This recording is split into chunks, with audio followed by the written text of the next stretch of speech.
Séparés par le rideau de fer à l'époque soviétique, les Yézidis d'Arménie tentent depuis quelques années de renouer les liens avec leur région d'origine, le nord de l'Irak.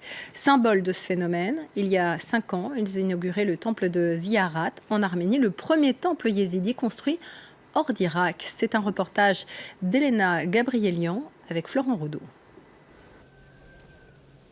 Ce chemin, Hamlet Smoyan prend toujours autant de plaisir à le parcourir. Plusieurs fois par mois, cet Arménien yézidi vient se recueillir ici au temple de Ziyarat, sorti de terre il y a 5 ans. Avant, il n'y avait rien ici, c'était le désert. Un lieu unique en son genre, puisque c'est le premier temple yézidi construit hors du nord de l'Irak, région d'origine de cette communauté. Ceux qui vivent en Arménie s'y sont établis pour la plupart il y a un siècle, victimes des exactions de l'Empire ottoman. Parmi les fidèles présents ce jour-là, un homme très respecté. Casquette vissée sur la tête, Mirza Sloyan a financé la construction du temple. S'il veut rester discret face à la caméra, son frère, lui, loue un acte fondateur.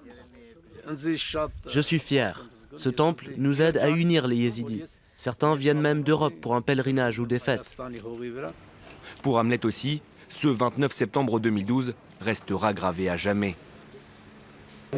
À l'époque soviétique, il n'y avait aucun lien entre les Yézidis d'Arménie et ceux d'Irak. Pour beaucoup d'entre nous, voir la Lèche était un rêve, jusqu'à la visite de notre leader venu spécialement d'Irak pour l'inauguration. C'est à ce moment-là qu'il a lancé des ponts entre nous. Érigé dans le nord de l'Irak, le temple de la Lèche est le lieu saint des Yézidis.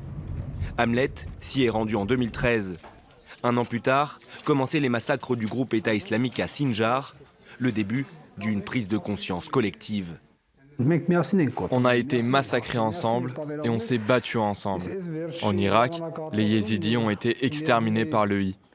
On ne pouvait pas imaginer que cela pouvait se produire au XXIe siècle. Pour Hamlet, renouer les liens avec les Yézidis d'Irak est devenu une mission. En 2015, il accueillait pendant quelques mois une famille de 19 personnes ayant fui les violences des djihadistes. Hamlet n'a désormais qu'un seul rêve en tête, leur rendre visite et revoir le nord de l'Irak.